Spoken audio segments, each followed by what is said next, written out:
Bonjour les amis. Avant que la vidéo ne commence, je tenais à rendre hommage pour le père d'un ami, qui nous a quittés il n'y a pas si longtemps. À une certaine époque, il avait été propriétaire de ce même modèle. Et cette vidéo lui est totalement dédiée. Bon visionnage. Bonjour les amis, bienvenue sur Kaiser Automoto. Ça fait longtemps qu'on ne s'est pas vu. Une petite vidéo aujourd'hui très spéciale. Le véhicule que je vais vous présenter aujourd'hui est magnifique. Les gants, tenue vintage pour un véhicule très vintage. A tout de suite.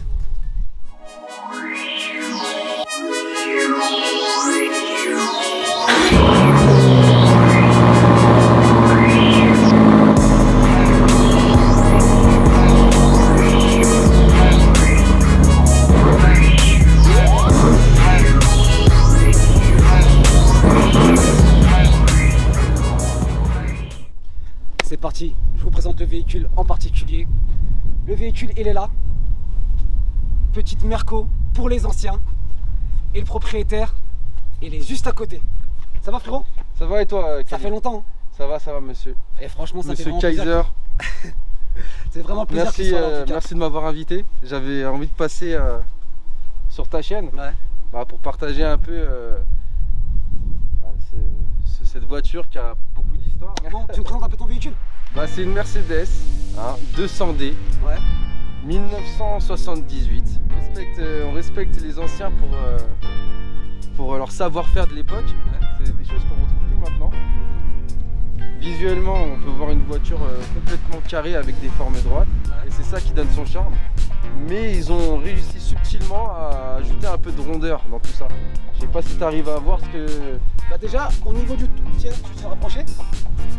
Moi, c'est un véhicule que je kiffe et que j'affectionne énormément. Pourquoi? Premièrement, c'est un véhicule avec lequel j'ai grandi quand j'allais au Maroc. Ouais, mais ça j'allais en venir plus tard. On en reviendra. J'allais en venir plus tard. Mais c'est vrai qu'au niveau de l'esthétique et de l'aspect, c'est comparé à ce qu'on trouve par rapport à ce qu'il y a avant. Par rapport à ce qu'il y a Parce qu'il y a maintenant et avant, en fait, je sais pas si j'arrive à être clair. À l'époque, ils faisaient des voitures point, tu vois ce que je veux dire? Ouais, et surtout. Et maintenant, tu vois, bon, esthétiquement, la voiture, rien que visuellement, tu vois qu'elle est stock, qu'elle est ferme, qu'elle est compacte. Elle est carrée, il y a des touches de rondeur avec les roues, les jantes. Regarde. Le petit sigle Mercedes. Les angéliveurs. C'est pas du plastique, hein. Ouais. Et au niveau de la carrosserie, tout est dur. C'est de la vraie tôle. Ça, c'est des voitures comme on aime, increvables. Mais t'as vu par rapport à l'époque? Ouais. Bon, je sais pas s'il y avait des crash tests autant que maintenant. Non. Mais elles étaient... tu vois, regarde, tu ouvres les portes, ça reste fin. Il n'y a pas beaucoup de portes, mais elles restent lourdes. Ouais. Tu vois, ça se claque fort, ça risque rien. Tandis que maintenant, tu vois que les voitures, elles sont un peu bodybuildées. Elles sont gonflées comme des pop-corn. Tu sais, elles ont tous la même forme. Des graineries soufflées. Elles ont tous le même code génétique. Et elles sont assez pisées. Là, c'était à l'époque, c'est de la vraie caisse. C'était des voitures de bonhomme. Qu'est-ce que t'en penses toi là, visuellement, dès que tu la regardes? Moi personnellement, ces voitures-là, c'est vraiment quelque chose d'emblématique. Ça a une histoire, ça a des légendes. Parce que Mercedes, à cette époque-là, il faut savoir une chose, c'est que c'était des véhicules classe, robustes. C'était... Qu'est-ce qui faisait au niveau des marques la meilleure voiture? Ouais, je suis d'accord. Et au niveau, regarde, au niveau des galles, c'est ça que j'affectionne. La voiture, elle est, comme diraient certaines personnes, statutaire. Statutaire. Paix à son âme. Paix à son âme, paix à son âme. Et du coup, moi, ce que j'aime bien, c'était simple. On se prenait pas la tête. Ouais. Gros phare, grosse calandre. À l'époque, c'était quand même un signe de luxe, hein. Vraiment de luxe. Le petit emblème qui était apposé sur la calandre. Ouais, ça faisait. Et même le chrome, c'est plus ce qu'on a comme maintenant. Là, c'est du vrai chrome. C'est pas maintenant comme les véhicules que tu vois d'aujourd'hui. Tout est plastique. En plastique. Ouais. Les phares, c'est du vrai verre. Ouais. C'est du vrai verre. Ouais. Le pare-brise, il est posé tac comme ça. L'antenne extérieure, boum. Ouais, en fait, si tu veux, là où je vais te rejoindre, tout est simple et tout est évident. Tu vois ce que je veux dire? Donc, à un moment donné, ce qu'on recherche, tu vois, regarde, si tu te recules un peu, moi je me mets là, je me mets simplement on va dire dans une coupe de profil, je sais pas si ça se dit, mais quand tu regardes la voiture, ça fait un trait, une bosse, un autre trait. En fait, ça va. C'est comme quand on dessinait les voitures en maternelle, c'était carré. Voilà, la même chose. Merci. Un enfant peut te le dessiner. Et à l'époque, c'était ça, il n'y avait pas de difficulté. Mais avec un petit peu de touche d'intelligence à l'allemande. Tu vois, tu vois, regarde. sais pas, par exemple, si on veut regarder sur ce plan-là, un peu à l'arrière, tu vois les feux. Moi, quand j'ai vu cette voiture-là, c'était les feux arrière qui m'ont choqué la première fois. Et depuis toujours, depuis petit, je me suis dit pourquoi leurs feux, ils ont un volume comme ça de profondeur. Pourquoi il est griffé comme ça. Le début du 3D pour les feux arrière. Les feux arrière 3D. Très clairement, il y a une raison à ça. Pourquoi? C'est pour la poussière. D'accord. Voilà. Tout est logique et c'est aussi joli à regarder, tu vois, ça vieillit bien finalement. Donc tu me rappelles l'année du véhicule? 78. Elle est vraiment dans son jeu. Ouais. Au niveau des kilomètres, elle a combien de kilomètres? Bah par rapport à son âge, elle a 43 ans. 43 ans, punaise. Peut-être plus de 40 ans. Ouais. Elle a pas encore fait ses 400 000. Punaise, c'est impressionnant. C'est impressionnant. Ben, en fait, la réputation de cette voiture-là... Attends, je me rapproche de toi. La réputation de cette voiture, c'est les 200, les 240, il y a aussi les 220, 180, en diesel, hein, on reste toujours en diesel. Bah, c'était des moteurs qui étaient réputés increvables. Pourquoi increvables? Parce que, à forcerie, on a pu voir les Allemands, les taxis, parce que c'était des voitures de fonction à l'origine. Elles étaient faites en grosse production pour les Allemands, et notamment les taxis. Et on trouvait sur leur compteur des 2 millions de kilomètres, 1 million de kilomètres. Je te jure. Là maintenant, tu fais ça avec une voiture de maintenant, impossible. Tu prends n'importe quelle voiture, je mets au défi n'importe quelle voiture de maintenant, tu lui mets 40 ans dans la gueule, tu vois, et tu lui rajoutes 1 million de kilomètres. Je pense que tu es d'accord avec moi, c'est impossible. Maintenant, une voiture qui a dépassé 200 000 kilomètres, on fait quoi? On essaie de faire un autre crédit pour certains et ils veulent se racheter une nouvelle voiture. Et ça, c'est dommage. Ça nous permet d'embrayer sur le Maroc. Bah, c'est obligé, il y a eu des grands pays qui l'ont utilisé, t'as les Français, faut pas oublier les Français, travaillaient avec, les Allemands aussi, et je pense qu'il y a d'autres pays comme le Portugal, l'Espagne et aussi notre pays, mon pays, le Maroc, et c'est comme ça en fait que je l'ai vu pour la première fois. Et ce qui était marrant, c'est que quand j'étais petit, pour moi c'était une poubelle, tu vois. Hors de question que je roule avec, pour moi c'était une critique, c'était des voitures à détruire, tu vois. Mais en fait c'est parce qu'on a été en fait élevé et grandi et on va dire matrixé par ce qu'on faisait à l'époque, tu sais, dans les années début 2000, fin 90, on avait une autre vision de l'automobile. Donc ça parlait plus aux anciens que à nous étant plus jeunes. Ça a été aussi une voiture de bandit à l'époque, comme pour la série 5 à l'époque aussi. Ouais, c'est vrai. Ça a été des voitures de toute façon qui ont marqué l'histoire. Qui ont marqué l'histoire clairement, et qui ont marqué aussi les souvenirs de chacun, tu vois. Tu me permets? Toute dernière petite chose, après je veux pas que ce soit trop long, mais n'importe quelle personne qui verra cette voiture, il la reconnaîtra à travers sa propre histoire. Bien sûr. Ouais, mon grand-père il l'avait, ou ouais, mon père il l'avait. Ah mais celle-là au Maroc, je l'ai vu, on était assis à 7 à l'arrière. On était à 7 à l'arrière, sous 40 degrés avec la poussière et un diesel qui est pas pareil, tu vois, qui est pas aussi raffiné, et la voiture elle bouge pas. Et voilà. On fait le tour du véhicule à l'intérieur, tu me permets? Je te suis, c'est quoi le...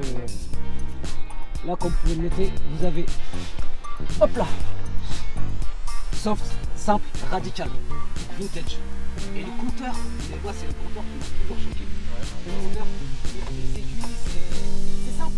À l'époque, on n'est pas la tête. Eh ben, j'ai envie de te dire le contraire, moi, tu vois, j'ai pas la même vision que toi. Ils sont pris avec pour toi? Pour moi, il y a eu un gros effort stylistique. Un très gros effort stylistique. Parce qu'il faut comparer aussi à d'autres voitures de la même époque. Imagine-toi que cette voiture-là, Mercedes, à l'époque, leur concurrent direct, c'était qui? Je me permets, je grappe. C'était Rolls-Royce. On est d'accord. On retrouve, pour moi, ce qui était très joli. Si tu regardes le volant, bon, le volant il est balèze. C'était à l'époque, c'était comme ça que ça se faisait. Mais quand tu regardes le logo, ce logo là pour toi, si tu te concentres pas dessus, tu vois simplement un logo noir avec le cerceau Mercedes. Mais quand tu regardes bien, en fait, c'est pas un autocollant ou quoi que ce soit, il y a un relief. Il y a le vrai cerceau qui a été coulé dans une sorte de résine et qui a été placé. Donc là, il y a eu un effort, si tu veux, à ce niveau là. Et quand tu regardes un peu partout, il y a du cuir et du chrome. Il y a du cuir et du chrome un peu partout, sur la boîte à gants aussi. Même l'ouverture de la boîte à gants est spéciale. Et si tu regardes encore davantage le véhicule, tu te rends compte qu'il y a du cuir partout. En fait, ouais, c'est vrai, effectivement. Il y a du cuir sur le toit. Il y a du cuir sur partout. La moquette, mais la moquette, elle est magnifique, la moquette.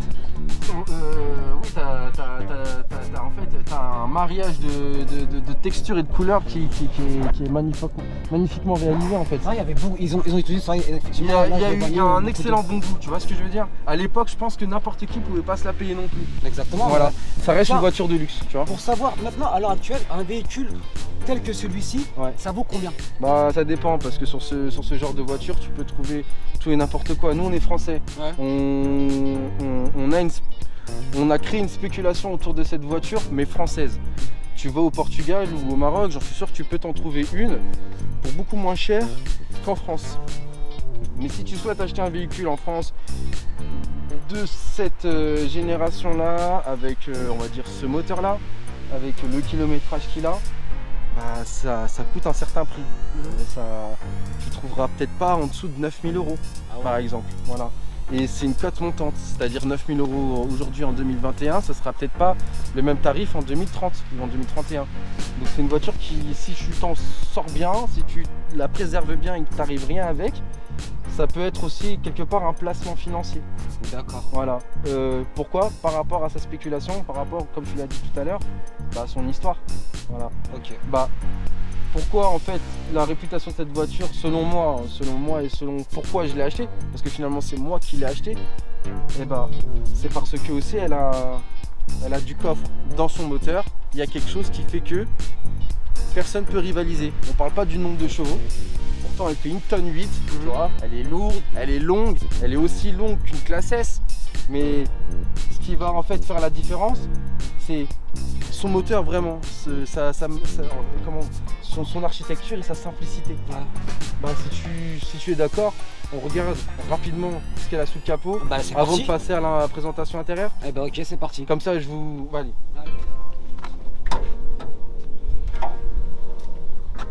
Toi je sais que tu es un connaisseur. Et je rigole, pourquoi? Parce que je sais que tu vas tout de suite me dire tes premiers ressentis et ça va nous mettre tous d'accord. Qu'est-ce que tu vois là maintenant? Toi qui as touché à des moteurs, toi qui as eu la main dans l'huile, quand tu vois ça, tu rigoles ou tu rigoles pas? Qu'est-ce qui... Ça te fait peur, ça te fait pas peur? Sincèrement, ça me fait pas peur. Ouais, en toute honnêteté, ça me fait pas peur. Moi non plus. C'est des moteurs de cette époque-là. Franchement, il fallait quoi? 2-3 clés tournevis, allez, tac tac, tu démarrais et ça partait direct. Mais on peut le dire pourquoi en plus. Ouais. Et en plus, t'as de la place pour bosser. T'as vraiment de la place pour bosser. C'est pas comme à l'heure actuelle. Aujourd'hui, tout est en feu, beaucoup d'électronique, ou choses comme ça. Voilà, tu vas avoir accès à ton filtre à gasoil direct, bam. Tu vas aller avoir accès à tes injecteurs, tu les as ici. Tu veux changer ton filtre à air, direct, ta batterie, elle est là. Et c'est simple. En fait, ils sont pas pris la tête. On va poser le moteur tel quel, on va pas faire de superflu, ça va être simple. C'est-à-dire que si tu te retrouves, et c'est vrai qu'il y a un moyen, ils ont dû se poser la question. Pour le SAV quoi. Pour le SAV. D'ailleurs aussi, je vais te raconter une histoire et je vais vous raconter aussi une anecdote. Il y a une légende qui dit que, et ça je l'avais appris au pays, quand je partais au Maroc à l'époque, et beaucoup d'anciens même d'ici en France me le disaient, quand Mercedes ont sorti cette voiture-là, ce modèle-là, ils avaient fait beaucoup de pièces en avance. Beaucoup de pièces en avance. Ouais, j'ai entendu ça. Et ils se sont retrouvés avec un surplus au niveau des pièces, mais jamais des appels pour le service après-vente, parce que ce sont des moteurs fiables, une carrosserie fiable, un châssis fiable. Ils ont fait une grosse erreur marketing. Exactement. Et maintenant, c'est que pour retrouver des pièces de ces véhicules-là, de ce modèle-là, c'est trop facile. C'est trop facile. Ouais. La seule chose, je sais que pour certains, ce sont les Engelivers. Parce que les Engelivers, à l'époque, enfin, déjà c'était une blinde. Maintenant, pour trouver les Engelivers, c'est une blinde. Ça prendra du temps en fait. Mais pour tout ce qui est à niveau, panneau de carrosserie, moteur et autres, c'est accessible et franchement, pour une bouchée de pain. Bah franchement, regarde, comme tu le dis, c'est des moteurs faciles à réparer. Bah oui. En 30 secondes, moi aussi je vais te donner mon impression. Mais je pense aussi d'ailleurs, qu'est-ce que t'as? Ouais, ils ont dû se dire, ma vie aussi, pour quelqu'un qui soit coincé au bord de l'autoroute. Exactement, ouais. Direct, paf, paf, et ça repart. Et ça repart, ouais. T'as juste ta caisse à out dans le coffre. Je te jure. C'est réglé. Non, mais sur ça, tu vois, regarde, qu'est-ce que t'as? T'as le bloc, ok. T'as le radiateur, ok. T'as la ventilation, ok. Qu'est-ce que tu veux de plus? Rien d'autre. Pas de courroie. Pas de courroie de strip, rien du tout. Pas de pompe pour pompe de compresseur de clim. Ah ouais, y a pas. Du coup, pas de non plus de pompe pour la direction. Enfin, exactement. Comment on appelle ça? La pompe de direction assistée. La pompe de direction assistée, il y en a pas. La seule courroie que tu vois, c'est celle qui est reliée au vilebrequin. C'est tout ce qu'il y a. Et à la ventilation. T'as qu'une courroie. Et ça, quand j'ai vu ça, je me suis dit, ah ouais, en fait. Le jour où je vais faire ma courroie de distrib, ça va être, tu vois, ça va être un jeu d'enfant. Il y aura juste à donc c'est une distrib, c'est pas une chaîne dessus? La courroie d'accessoires, je me confonds. Mais là, c'est une chaîne dessus en plus, Donc en moteur réalité, incroyable. ce que tu dois vérifier, c'est l'huile et l'eau. C'est tout. et tout. Et puis ce qui est le plus visuel, c'est comme c'est un moteur longitudinal, tu as accès facilement à ta courroie d'accessoires. Donc il suffit quand on rentre un peu dedans, la courroie accessoire elle est là. Quand elle est un tout petit peu usée, tu le vois tout de suite. Bah tu perds pas de temps parce qu'elle est reliée à l'alternateur. Donc à un moment donné, si ça casse, c'est pas que tu perds la direction assistée, mais tu perds l'électronique, le peu d'électronique que tu as. Tu me permets de dire une chose? Ouais, je t'écoute. Tu as un véhicule très propre et très sain. Sincèrement, ça se voit visuellement, c'est un véhicule qui est très propre et très sain. Bon, il a son cachet, il a son vécu, mais personnellement, il est dans son jus. Je le valide à 100%. À 100%. Merci. On regarde le coffre? C'est parti. Allez, c'est parti. À l'époque, c'était pas de fioriture, c'était vas-y, on fait ça tel quel. Ah ouais, ah ouais. J'ai mon bordel, tu vois, il y a ma petite vie, mais j'ai réussi à mettre quand même un aspirateur Karcher. J'ai mis un seau, une rallonge, la housse de protection avec un jerrycan de 20 litres. Excuse-moi, le jerrycan il a l'air petit et j'ai l'impression que tu peux le charger sans même que, tu vois, que tu atteins sa capacité maximale. Grosso modo, là, tu peux mettre 2 corps, tu vois. Tu peux mettre 2 corps. Non, tu peux en mettre 4. 4, hein, tu les rends bien en Bah, tu sais pourquoi 4? Parce que regarde la profondeur que tu as. Ah ouais, c'est vrai. Tu les allonges et puis tu rajoutes un autre. Les mafieux, hein. Bah aussi, dernière chose, on le voit pas, mais tu as aussi des petites loupiottes qui te permettent de voir dans ton coffre. Ça aussi, c'est sympa, tu vois. Tu retrouves un peu.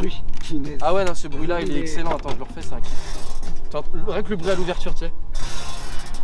Le ressort qui se défait. Les E46 avaient un bruit, mais les Mercedes de ces générations, elles avaient leurs odeurs. Et là, leurs odeurs. Elles avaient toutes le même odeur au niveau de l'intérieur. Et le petit son des portes et des coffres, c'est incroyable. C'est la classe. Ouais. Et là, pas de ceinture de sécurité à l'arrière, bien évidemment. Pour mourir comme madame. Ah ouais, là carrément. Là tu voltiges. Et je me permets, hein, mais franchement, c'est un divan. Ça, c'est un divan. Oh là là, finesse. Ouais. Les petits cendriers de l'époque. Ouais. Ouverture manuelle, cuir. Mais. Ah ouais. Il y a aussi ce petit. Ça, tout le monde le voit, tu sais, à travers. Ça, c'est emblématique. Voilà, la tête. La tête, il est emblématique. La tête, ça, c'est le M de Mercedes quand tu regardes bien, tu vois. Ah, c'est pas faux. C'est pas faux. Après, tu peux inventer tout ce que tu veux, hein, mais pour moi, c'est ça. C'est parti pour l'essai routier? C'est parti. Bon, les amis, on se retrouve à l'intérieur du Merco-Benz. Démarrage emblématique? Ouais, je te Allez, jure. c'est parti. Attends, écoute ce bruit-là. C'est comme ça qu'on claque les portes. Exactement. Il n'y a pas de soft close en fait, hein. Là c'est du hard close. Bah en fait, je sais pas si... Je pense pas qu'il y a beaucoup de personnes qui connaissent ce démarrage. Mais en fait le contact il est séparé du démarreur. D'accord. Et en fait le préchauffage aussi il est séparé du démarreur. Tu as une petite, on va dire, je sais pas comment on appelle ça, un petit bouton de tirage. Comme un starter. Exactement. Et en fait tu dois tout simplement tirer légèrement un cran vers toi et tu as le voyant de préchauffage qui va s'allumer et s'éteindre. Là il vient de s'éteindre. Ok. Et je tire encore une dernière fois sur tu sais sur la tirette exactement et ça démarre. Punaise. Après quand il fait trop froid, il suffit simplement de tourner. Tu augmentes le régime, d'accord. Voilà. Ce même levier, j'ai envie de dire, pour en fait augmenter le régime jusqu'à que la température s'élève, tu vois. D'accord. Bon là, le moteur est déjà chaud, c'est un peu inutile de faire ça, hein. Donc je peux le redescendre à fond. Et le régime de base, c'est ça en fait. J'ai un petit truc, juste avant que tu te fasses. Oui. Écoutez-moi le bruit du frein à main quand il va le lâcher. Écoutez-moi bien ce bruit là. C'est vraiment un bruit emblématique. Bah déjà le frein à main c'est un frein à pied. À pied, ouais. Voilà, il n'y a rien ici. Tu vois, tout est espacé. Tu as un superbe vide-poche sous moquette là. Ouais. Tu as le bouton de warning d'urgence. La boîte 4 rapports. 4 rapports hein. Ouais, manuel 4 rapports et un poste d'origine. Tu vois, genre si je commence à l'ouvrir sans mettre la musique, je vais entendre ce fameux grisement. Hein, c'est ça je trouve ça génial. Et c'est ça. Écoutez-moi le bruit. Voilà, j'ai simplement. Quand je veux le mettre, ça craque. Et quand je le retire, tout est. Voilà. Petite particularité, on n'en fait plus des comme ça. Ouais. Tu vois, quand tu clipses, si tu veux le retirer, il n'y a pas de bouton vers le haut, c'est sur le côté, tu vois. D'accord. C'est sur le côté. Donc en vrai, tu le prends sur le côté et t'enfonces ton pouce pour libérer en fait la ceinture. Je trouve ça malin de leur part parce que c'est plus pratique finalement. Exactement. Ouais. Voilà. il n'y a plus qu'à y aller. Ah, ok, bah on va se retrouver sur la route. À tout de suite. Bon, on se retrouve à l'intérieur de la Merco. Petit essai routier. Ouais.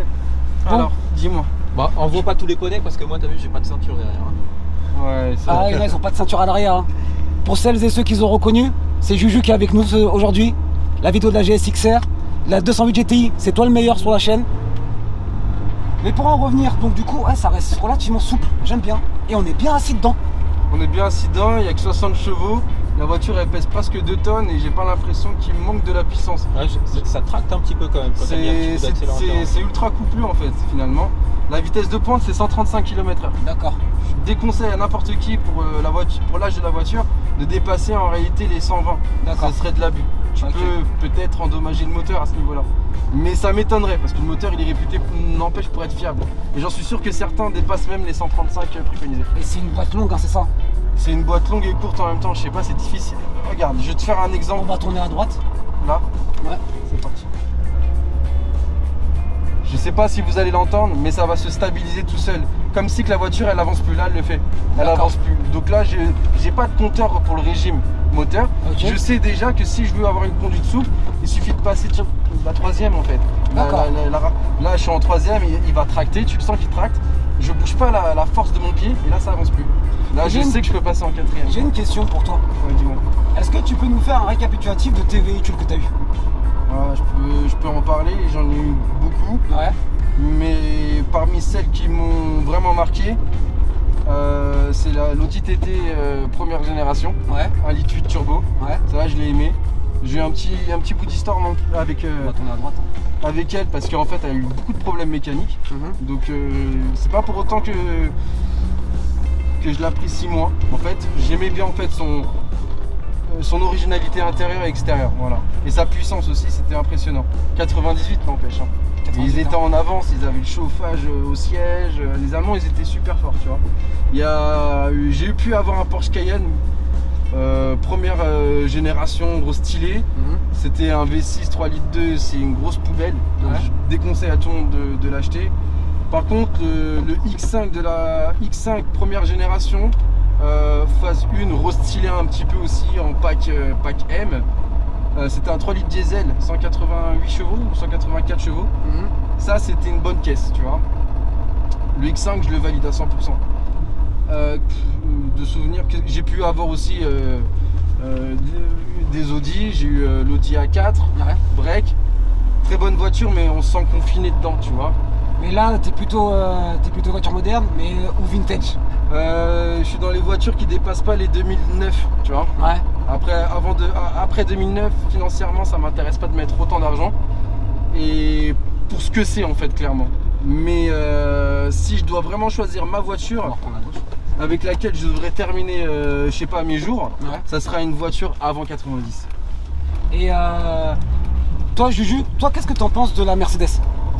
Moi, c'est confort, c'est tranquille, tu te balades quoi. Ouais, de toute façon avec ça tu peux pas faire autrement que te balader. Hein. C'est une voiture pour aller faire les pique-niques, les week-ends. Ouais, pour déposer ta famille à l'aéroport. Et ça supporte bien Et la consommation.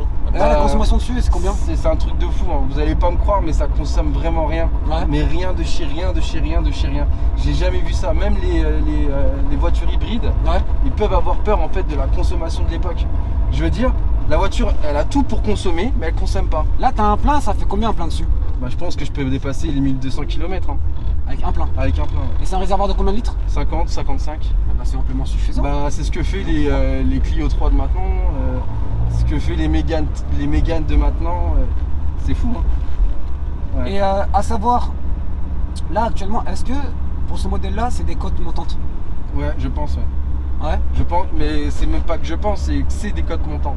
Après ça joue aussi par rapport aussi, le prix peut varier par rapport à la cylindrée, au moteur. Bah concrètement moi j'ai eu 14 voitures ces 3 dernières années. Ouais. Et la seule voiture où j'ai galéré à avoir c'était la BMW Z3. Ouais. Très difficile à avoir, dans un bon état et pas très loin de Paris. D'accord. Et cette voiture, celle-là j'ai mis 3 ans pour en trouver une bien. Parce que tu peux en trouver, mais c'est à tes risques et périls d'aller super loin dans le sud et tomber sur une voiture qui est bouffée par la corrosion. Parce qu'il ne faut pas oublier que la tôle...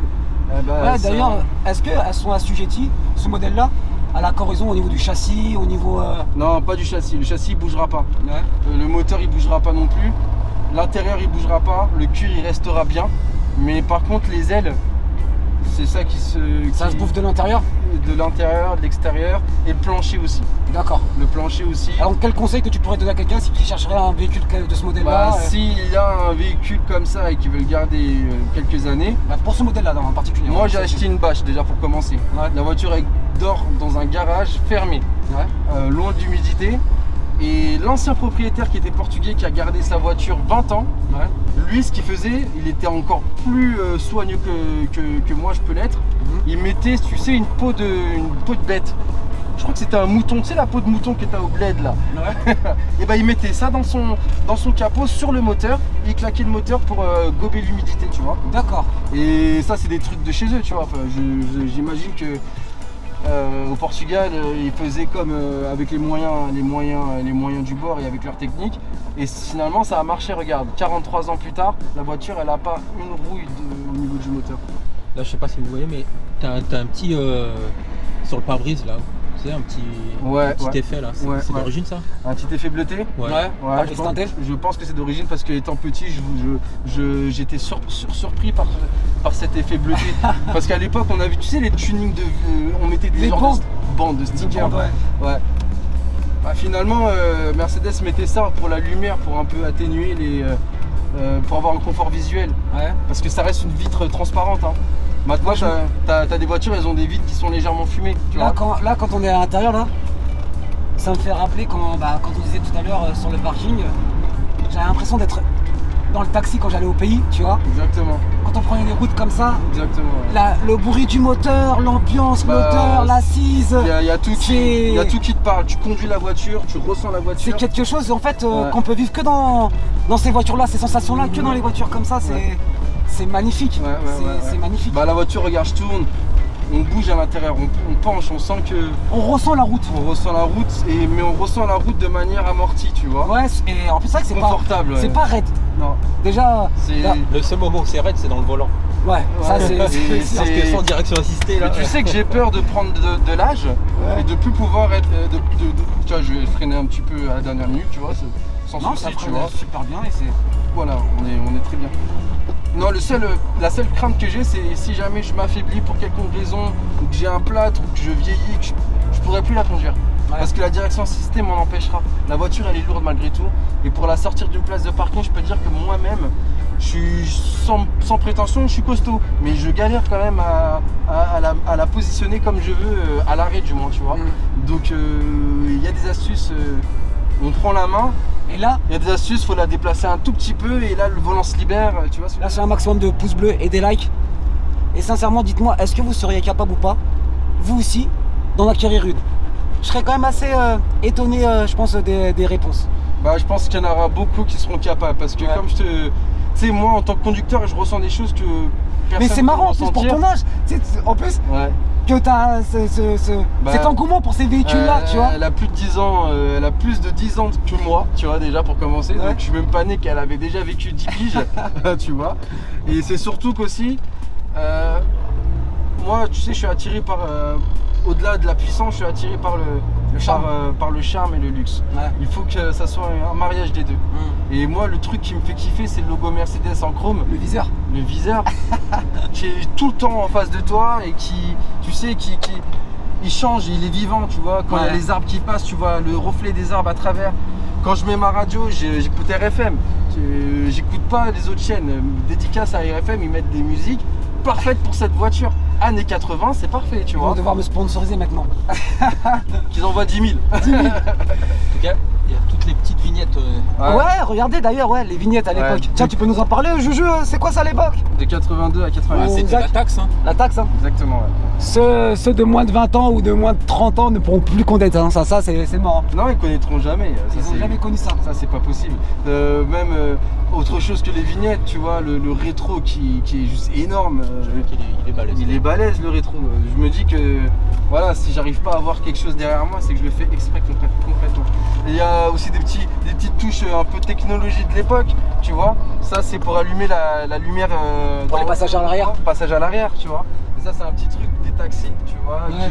Je pense qu'au moment de payer, il fait nuit, hop, la personne elle sort son porte-monnaie, elle sait qu'est-ce qu'elle va lui donner. Ils ont quand même pensé au confort aussi quand même, c'est vrai. Bah, vraiment. On est chez Mercedes. Là, à partir de là, le seul concurrent sérieux qui sera peut-être au-dessus de Mercedes, à l'époque, on est d'accord, ça sera la marque RR. On est sur du Rolls-Royce. Ouais, c'est vrai. Voilà, c'est tout. On va s'arrêter là. Et je voulais surtout noter un truc important. Même au vu de l'âge du véhicule, au kilomètre qu'il a, et ben en fait, on écoute, il n'y a pas de grincement. Et il n'y a pas de claquement de plastique ou de siège. Il n'y a pas. C'est vrai, tu notes ou pas, Juju? Ouais, il y a juste le bruit du cuir, quoi. Enfin, du cuir, c'est tout. Ouais, de la banquette. Ouais, c'est vrai. Mais en cela, non, sérieux, moi je le valide à 100%. Ton choix, je le valide à 100%. Ouais, merci. Après, c'est un caprice que j'ai eu. Hein. Parce que en réalité, pour tous les jours, je déconseille cette voiture. Ouais.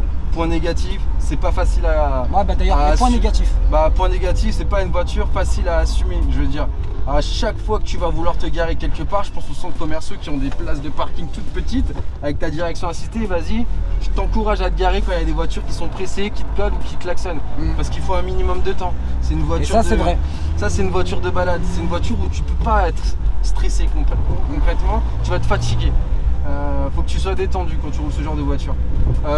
Autre point négatif, c'est que ce genre de véhicule, tu peux pas te permettre en fait qu'on te mette des coups de portière, pareil. Donc tu vas tout faire pour essayer de la préserver. Il te faut une voiture de tous les jours. Il faut une voiture de tous les jours dans laquelle tu vas pouvoir en fait te mouvoir en toute liberté pour aller au travail ou faire tes choses, tes petites choses journalières, faire tes courses ou autre chose. Et son point positif? Point positif, c'est tout le reste. Tout le reste, hein. Tout le reste, j'ai rien à dire. Y a rien à dire. Que ce soit le capital, comme tu dis, sympathique. Que ce les soit... gens qui te saluent, te font un petit pouce. Mais c'est grave, tous les jours, hein, tous les jours. Les gens s'arrêtent sur l'autoroute. Et ta couleur n'est pas comme les autres de Mercedes. Bah, t'as vu, il y a un mariage du cuir marron et de la couleur sable. À droite. Et de la couleur sable de la voiture, tu vois. Ça aussi, c'est... Si vraiment si je devais changer quelque chose et que j'étais obligé de changer quelque chose parce que j'ai pas envie de changer quoi que ce soit sur cette voiture, mais si je devais changer quelque chose sur cette voiture là, je changerais peut-être la couleur et je me prendrais une couleur noire, mais noir profond, avec un léger vernis, tu vois, avec un léger vernis. Et ouais, effectivement là je serais aussi content de la même manière que d'avoir cette voiture là avec cette couleur là. Et bien en tout cas, moi je te remercie aujourd'hui beaucoup. Bah, c'est moi qui te remercie. Chaud au cœur de filmer cette voiture là. Ouais. J'espère en tout cas de te revoir très bientôt au sein de ma chaîne. Bah avec plaisir, avec autre chose. Si tu as des réseaux sociaux. Le seul réseau social que j'ai, c'est Kaiser Automoto. Ça me fait plaisir. Ouais. Et sur Kaiser Automoto, il risque d'avoir, je pense, dans un futur proche, d'autres bagnoles sympas pour les bagnolards, les amoureux des voitures. Moi, si je le fais, c'est pas pour toi. Je te dis la vérité, c'est pour partager en fait ce que je vis à travers Internet. Ouais. Et cette voiture-là, à l'époque, n'avait pas Internet. Donc, les seules personnes qui pouvaient se permettre de vivre ce moment-là, c'était les propriétaires. Donc là, maintenant, en 2021, on est capable de partager mon confort, mon plaisir, ton plaisir à travers les réseaux. Et on va en profiter pour essayer de vous ramener d'autres bagnoles, des anciennes peut-être. Avec grand plaisir. Des plus récentes, des puissantes. Ouais. Tout ça j'ai, vous inquiétez pas, ça va faire grand plaisir en tout cas. Ça va faire très mal. Quand ça va arriver, ça va faire très mal. Et Juju, pour toi, pour en conclure aussi. Bah moi écoute, j'ai kiffé le petit tour, j'ai presque failli faire la sieste là. Et en tout cas, je vous invite à partager au maximum cette vidéo, un maximum de pouces bleus, des commentaires. N'oubliez pas de vous abonner et d'activer la cloche de notification parce que je vais revenir avec de la hargne, de la force et comme a dit le frérot, avec du bordel. Je vous dis à très bientôt sur Kaiser Automoto. Peace la famille. Tchuss.